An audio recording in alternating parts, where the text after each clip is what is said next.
আদালতে দোষী প্রমাণের আগেই সমাজের চোখে দোষী বানানো হচ্ছে ইউএসটিএমের আচার্য মেহবুবুল হককে।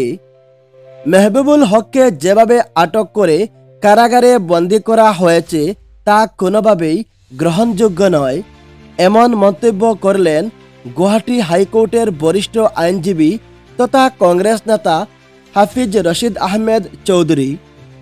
আদালতের বিচারের থেকেও ঊর্ধ্বে নাকি মুখ্যমন্ত্রী হিমন্ত।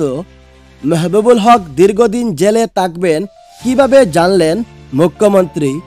তাহলে মেহবুবুলের বিচার কি মুখ্যমন্ত্রীর হাতে? সংবাদ মাধ্যমের সামনে দেওয়া এক মন্তব্যকে কেন্দ্র করে মুখ্যমন্ত্রীকে এমন প্রশ্ন আমজনতার। অসমের রাজনীতিতে এক নায়কতন্ত্র চালাচ্ছেন মুখ্যমন্ত্রী ডক্টর হিমন্ত। বিশেষ করে ইউএসটিএমের উপাচার্য মেহবুবুল হককে যেভাবে আটক করে বর্তমানে কারাগারে বন্দী করা হয়েছে তা কোনোভাবেই গ্রহণযোগ্য নয় বলে মন্তব্য করেন গুয়াহাটি হাইকোর্টের বরিষ্ঠ আইনজীবী তথা কংগ্রেস নেতা হাফিজ রশিদ আহমেদ চৌধুরী। এদিন হাফিজ রশিদ আহমেদ চৌধুরী বলেন, দোষী প্রমাণের আগেই মেহবুবুল হকের মতো একজন আচার্যকে সমাজের চোখে দোষী হিসেবে তুলে ধরার অপচেষ্টা শিক্ষিত সমাজের কাছে এক অশনি সংকেত। বুধবার জরুরি কাজে দিল্লিতে অবস্থানরত বরিষ্ঠ আইনজীবী তথা কংগ্রেস নেতা হাফিজ রশিদ আহমেদ চৌধুরী দূরভাষে ইউএসটিএমের কাণ্ড নিয়ে নিজের প্রতিক্রিয়া ব্যক্ত করেন। এদিন তিনি বলেন, শুরু থেকে ঘটনার পিছনে রয়েছে রাজনৈতিক ষড়যন্ত্র। মূলত মুখ্যমন্ত্রী ডক্টর হিমন্ত বিশ্ব শর্মার কাছে একজন খারাপ হয়ে গেছেন ইউএসটিএমের উপাচার্য ডক্টর মেহবুবুল হক, ফলে তিনি সমাজের কাছেও দোষী।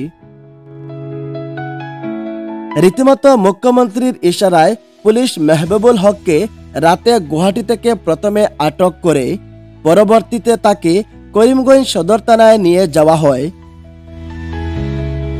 আদালতে হাজির করার পর জামিন আবেদন খারিজ করে রাতে জেলে প্রেরণ করা হয়। মঙ্গলবার আবারও আদালতের নির্দেশে মেহবুবুল হক সহ মোট 6 জনকে 4 দিনের রিমান্ডে নিয়ে আসা হয়। ইউএসটিএম কাণ্ডে একের পর এক ঘটনা এবং শুরু থেকে পুলিশের ভূমিকা চরম নিন্দনীয় বলে মন্তব্য করেন গুয়াহাটি হাইকোর্টের আইনজীবী হাফিজ রশিদ আহমেদ চৌধুরী। এদিন চৌধুরী বলেন, একজন শিক্ষিত মানুষের সঙ্গে এ ধরনের আচরণ গোটা শিক্ষিত সমাজের জন্য এক অশনি সংকেত।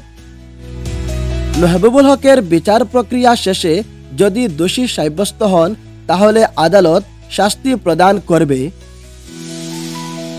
কিন্তু দোষী সাব্যস্ত হওয়ার আগেই একজন মানুষের সঙ্গে দোষীর মতো আচরণ করার অধিকার পুলিশকর্মীরা কোথায় পেয়েছেন সেই প্রশ্ন করলেন গুয়াহাটি হাইকোর্টের বরিষ্ঠ আইনজীবী হাফিজ রশিদ আহমেদ চৌধুরী।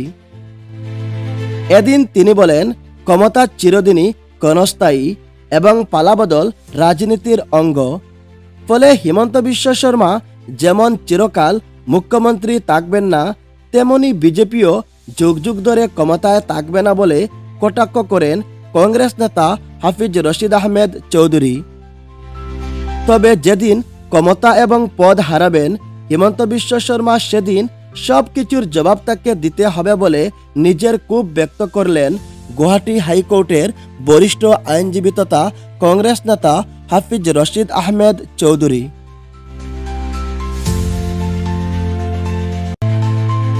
এদিকে সংবাদ মাধ্যমের সামনে এক প্রশ্নে মুখ্যমন্ত্রী হিমন্ত জানিয়েছেন যে মেহবুবুল হক দীর্ঘদিন জেলে থাকবেন।